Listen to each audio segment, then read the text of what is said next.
Terima kasih. Kajian selanjutnya adalah kajian tematis komprehensif. Kajian ini berkaitan dengan mempertimbangkan teks-teks hadis lain yang memiliki tema yang serupa. Berikut ini beberapa hadis yang hampir sama dengan hadis Tirmizi nomor 1185. Yang pertama adalah hadis riwayat Abu Dawud nomor 3067. Yang kedua, hadis riwayat Abu Dawud nomor 3068. Yang ketiga adalah hadis riwayat Ahmad nomor 14.877. Dan yang keempat adalah hadis riwayat Darimi nomor 2484. Kajian selanjutnya adalah kajian konfirmatif. Hadis yang diuraikan di atas merupakan landasan untuk amanah dan tidak khianat. Hal tersebut senada dengan ayat Al-Quran. Yang pertama, surah An-Nisa ayat 58. Yang kedua adalah surat Al-Mu'minun ayat 8. Yang ketiga adalah surat Al-Ma'arij ayat 32. Yang keempat adalah surat Al-Ahzab ayat 72.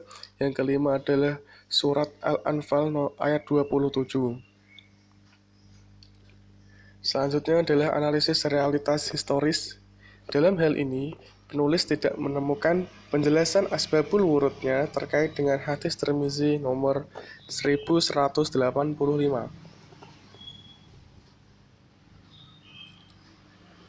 Selanjutnya adalah analisis generalisasi. Amanah secara etimologis atau pendekatan kebahasaan dari bahasa Arab dalam bentuk masdar dari amina amanatan yang berarti jujur atau dapat dipercaya. Namun, dalam penggunaannya di bahasa Indonesia yang menyerap dari bahasa Arab, kata ini juga menjadi dua kata berdekatan, yaitu amanat dan amanah. Amanat, menurut Kamus Besar Bahasa Indonesia adalah pesan, perintah, menyampaikan orang tuanya. 2. Keterangan dari pemerintah. 3. Wejangan yang dibacakan di sebuah Jenderal Sudirman, Presiden dalam Kongres. Yang keempat adalah link, keseluruhan makna atau isi pembicaraan, yaitu konsep dan perasaan yang disampaikan bicara untuk dimengerti dan diterima pendengar atau pembaca. Yang kelima adalah sas, gagasan yang mendasari karya sastra, pesan yang ingin disampaikan pengarang kepada pembaca atau pendengar. Sedangkan khianat adalah menggunakan sesuatu secara dolim. Dolim adalah meletakkan sesuatu tidak pada tempatnya. Menurut syariat adalah merusak perkara yang baik. Ada juga yang mengatakan dolim adalah menggunakan barang milik orang lain melewati batas. Menurut Syekh Al-Munawi, hadis di atas juga menjelaskan bahwa ketika kita dikhianati oleh seseorang, janganlah kita membalas dengan mengkhianatinya juga. Karena kalau seperti itu, sama halnya kita melakukan perbuatan tercela, yakni khianat. Dan menurut ahlul ilmi, mengomentari hadis tersebut juga senada dengan yang diutarakan Syekh Al-Munawi, yakni dilarang membalas mengkhianati orang yang telah mengkhianati kita.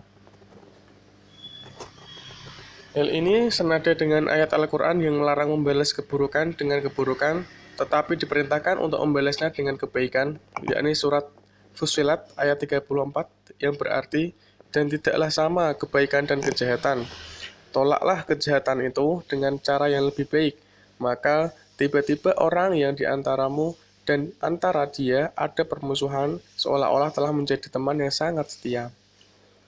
Dalam teks, janganlah mengkhianati orang yang berkhianat. Hal ini menjadi dalil larangan membalas keburukan dengan keburukan, tetapi mayoritas ulama membolehkan.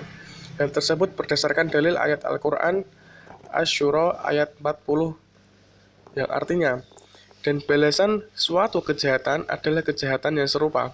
Maka barang siapa memaafkan dan berbuat baik, maka pahalanya atas tanggungan Allah.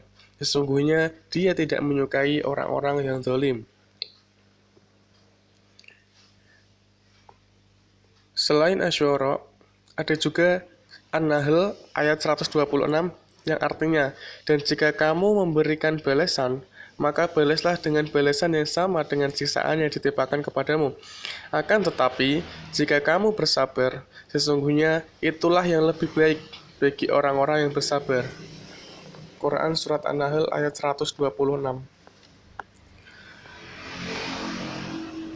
Kebolehan membalas keburukan ini asalkan serupa dan tidak melebihi cacian yang dilontarkannya. Tetapi ketika kita sabar dan tidak membalas, itu yang lebih baik. Sahabat yang mulia, Ibnu Abbas radhiyallahu anhuma mengatakan, Allah memerintahkan pada orang yang beriman untuk bersabar ketika ada yang buat marah, membalas dengan kebaikan jika ada yang buat jahil, dan memaafkan ketika ada yang buat jelek. Jika setiap hamba melakukan semacam ini, Allah akan melindunginya dari gangguan setan dan akan menundukkan musuh-musuhnya. Malah, yang semula bermusuhan bisa menjadi teman dekatnya karena tingkah laku baik semacam ini. Ibnu Katsir rahimahullah mengatakan, namun yang mampu melakukan seperti itu adalah orang yang memiliki kesabaran, karena membalas orang yang menyakiti kita dengan kebaikan adalah sesuatu yang berat bagi setiap jiwa. Dan dalam teks, janganlah mengkhianati orang yang berkhianat, ditafsiri janganlah mengambil melebihi hakmu. Dalam hal ini, ulama berbeda pendapat. Menurut Ibnu Abdil Bar, jika mengambil sesuatu haknya, maka tidak dikatakan khianat. Ibnu Yunus dan Al-Maziri membolehkan mengambil melebihi haknya. Kritik selanjutnya adalah kritik praktis. Amanah adalah sifat yang sangat penting dimiliki oleh seorang muslim, baik pria maupun wanita. Amanah merupakan hak bagi mukallaf yang berkaitan dengan hak orang lain untuk menunaikannya, karena menyampaikan amanah kepada orang yang berhak memilikinya adalah suatu kewajiban. Amanah ialah sesuatu yang dipercayakan, termasuk di dalam segala apa yang dipercayakan kepada seseorang, baik harta ataupun ilmu pengetahuan dan sebagainya. Seorang pelajar memikul amanah, maka dia wajib menjaga waktu dan memperhatikan pelajarannya dengan sebaik-baiknya. Demikian juga dengan guru memikul amanah, maka wajib untuknya memberikan pelajaran kepada murid-muridnya menurut cara yang baik untuk memajukan muridnya. Sesudah Allah memerintahkan kepada setiap manusia untuk memelihara amanah dan berserah kepada hakim supaya menjalankan hukum dengan adil. Karena itu juga merupakan salah satu amanat baginya. Maka Allah memerintahkan supaya mentaati Allah, Rasul, dan ulul amri. Kesimpulan, sebagai manusia yang hidup di zaman akhir yang degradasi moral semakin pesat, menjangkiti setiap elemen masyarakat, selayaknya harus memiliki sifat amanah. Karena sekarang ini korupsi kian merajalela baik di instansi pemerintah maupun pendidikan. Salah satu faktornya karena tidak adanya amanah dalam mengemban jabatan tersebut. Terima kasih. Kurang lebihnya saya mohon maaf. Wabillahi taufiq wal hidayah. Wassalamualaikum warahmatullahi wabarakatuh.